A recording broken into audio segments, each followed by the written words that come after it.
को कैसे पता चलेगा कि नमाज कबूल हुई है? कि इमाम ने फरमाया है कि अगर कोई बंदा फजर वाली नमाज पढ़ता है और फजर पढ़ने के बाद लीन के लिए हलाकत है, नमाजियों के लिए हलाकत है, वो कौन से नमाजी है?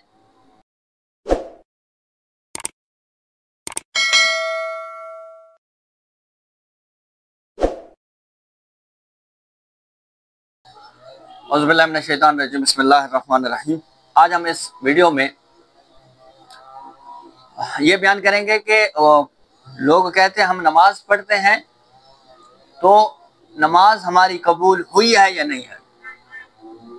हमें कैसे पता चलेगा कि जो हमने नमाज पढ़ी है ये कबूल हुई है या नहीं हुई? तो इसका एक सादा सा तरीका है, ये कुलिया बताया गया है, ये हम अपनी तरफ से नहीं, रिवायात में है। इमाम ने फरमाया है कि जो बंदा चाहता है कि मैंने नमाज पढ़ी है, खुलूस से पढ़ी है, पूरे सदके दिल से पढ़ी है, और मैं नमाज जो पढ़ता हूँ वो मेरी खुदा कबूल करेगा या नहीं, उसका एक ही तरीका है कि आपने जो नमाज पढ़ी है, क्योंकि कुरान मजीद में अल्लाह ताला ने फरमाया है कि नमाज बुराई और बेहयाई से रोकती है। अगर आपको नमाज आपकी बुराई और बेहयाई से रोकने में मदद कर रही है, आपको तामुन कर रही है, तो समझे कि आपकी नमाज कबूल है, आपकी नमाज आपके फायदे में, वरना नमाज पढ़ने का फायदा नहीं है। नमाज पढ़ने का फायदा तब है जब आप इससे फायदा लें। नमाज आपको कैसे पता चलेगा कि नमाज कबूल हुई है? कि इमाम ने फरमाया है कि अगर कोई बंदा फजर वाली नमाज पढ़ता है और फजर पढ़ने के बाद जोहर तक अगर वो कोई गुनाह नहीं करता तो समझो उसकी फजर वाली नमाज कबूल हो गई। इसी तरह जोहर वाली पढ़ता है, असर वाली पढ़ता है और मगरिब तक वो कोई गुनाह नहीं करता तो समझे कि उसकी जोहरैन वाली नमाज, जोहर और असर वाली नमाज कबूल है। इसी तरह मगरिब वाली पढ़ता है और इशा वाली पढ़ता है और सुबह तक वो फजर तक कोई गुनाह नहीं करता या तहज्जुद पढ़ने तक वो गुनाह नहीं करता तो समझो उसकी नमाज कबूल है।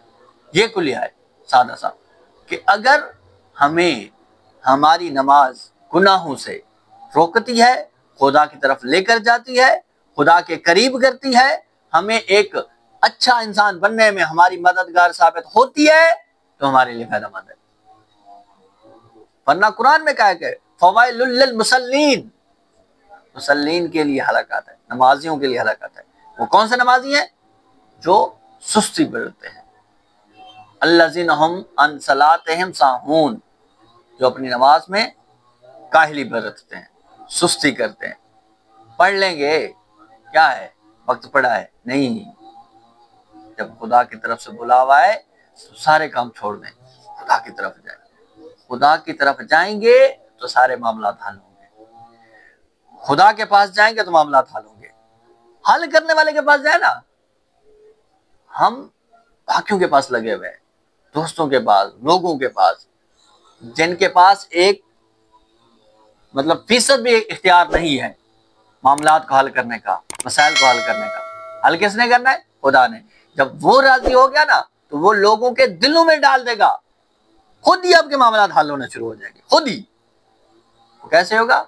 जब उसकी दरबार में हाजिरी देंगे, उसके दर पे जाके अपना सर जो है सजदे में रखेंगे, कहेंगे कि सुबहान रब्बियल आला व बिहम्द, कि तू ही है बड़ा, तेरे पास आया हूं, तू ही अब संभाल ले, तू ही थाम ले, कोई और नहीं है मेरे पास।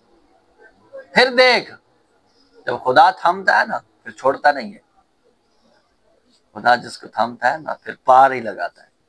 इंशाअल्लाह अज़ीज़ान, हम खुदा की तरफ मुतवज्जे होंगे और अपने मामलात खुदा की तरफ सुपुर्द करेंगे और फिर हमारे मामलात इंशाअल्लाह बेहतरी की तरफ।